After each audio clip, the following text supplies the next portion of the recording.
શિવરાત્રિના મેળામાં ભારતી આશ્રમનું અન્ન ક્ષેત્ર કે જ્યાં 5 દિવસ દરમિયાન લાખો લોકો પ્રસાદ લઈ શકે તેવી વ્યવસ્થા કરવામાં આવી છે.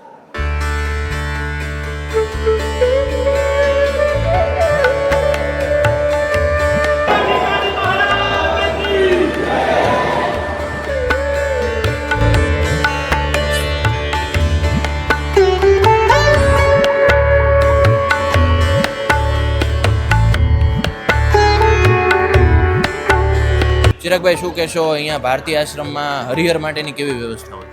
ભારતીય આશ્રમની પરંપરા મુજબ અમારા પૂજ્ય વિશ્વંભર ભારતી બાપુ દ્વારા જે એક સૂત્ર આપવામાં આવ્યું છે, ભજન કરો અને ભોજન કરાવો.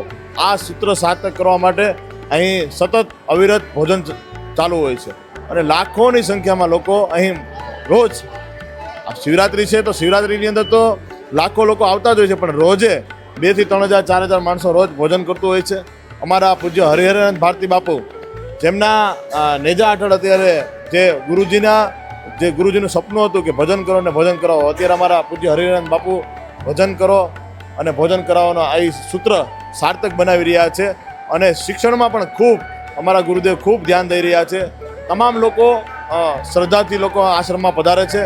આ અન્નક્ષેત્ર આજે શિવરાત્રિ છે એટલે નહીં, પણ 365 દિવસ આ અન્નક્ષેત્ર ચાલુ હોય છે, સવાર બપોર અને સાંજ. પણ આજે વિશેષ અન્નક્ષેત્ર એટલે કહેવામાં આવે છે કે 3 થી 4 લાખ પબ્લિક હરિહર કરતું હોય છે અને હરિહરનો નાદ અને આ 33 કરોડ દેવતા બિરાજમાન હોય તો આ મહાપ્રસાદ તો લોકોને લાભ લેવાનો એક અનેરો એક મોકો છે. પહેલી વાર મિની કુંભ જેને જાહેર કર્યો હોય તો તમે જે જગ્યાએ ઊભા છો એવા અમારા વિશ્વંભર ભારતી બાપુએ સર્વપ્રથમ મિની કુંભ જાહેર કર્યો હતો અને મિની કુંભ ત્યાર પછીનો આ બીજી મિની કુંભ છે. અંદાજિત 1000 માણસો તો ખાલી અમારી વ્યવસ્થા માટે અમે મૂકેલા છે અને બધાય 5 દિવસ સતત સેવામાં જ આવે છે, દિને રાત ખૂબ સેવા કરે છે. બાપુના ખૂબ બધા ઉપર આશીર્વાદ છે અને સરસ મજાનું ખૂબ આયોજન થયું. આજે પ્રસાદમાં આપ જોઈ રહ્યા છો દાળ ભાત શાક ખીચડી, એક મીઠાઈ છે, રોજ મીઠાઈ હોય છે. ત્યારબાદ અમારે એકની આગળ સ્ટોલ છે, ત્યાં સતત ચા ભજીયા, પછી સ્ટીમ ઢોકળા, આઈસ્ક્રીમ, દૂધની બોટલું, બધી આઈટમ અહીંયા આવે છે. અને આ તો ગિરનારનો પ્રસાદ છે, ક્યાંથી આવે કે નક્કી નથી, પણ ગુરુ મહારાજના ખૂબ આશીર્વાદ છે, અમારા પૂજ્ય હરિહરાનંદ બાપુના ખૂબ આશીર્વાદ છે. હજારોની સંખ્યામાં લાખોની સંખ્યામાં કોઈ અહીંથી આશ્રમમાંથી ભૂખ્યું જાતું નથી.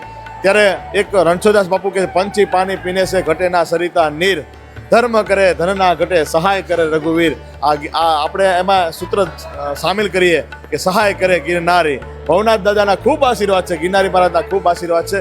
ખૂબ અન્નક્ષેત્ર ચાલુ છે. આ 4 ધામ તમારે કરવો હોય ને તો આવી જાઓ જુનાગઢ. તો રાજકોટની જનતાને મારે કહેવું છે કે આ લાવો જરૂર ને જરૂર લેજો.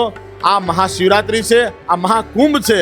તમે જે કુંભમાં મજા આવી એનાથી પણ વિશેષ અહીંયા મજા આવે છે અને આ લાભ લેવાનું ચૂકતા નહીં. આખી ગુજરાતની જનતાને મારી એક વિનંતી છે, જરૂર ને જરૂર મેળામાં આવજો. 4 ધામ તમારે જવાની જરૂર નથી, 4 ધામ અહીંયા જ છે. ગિરનારી મહારાજની જય. હર હર મહાદેવ.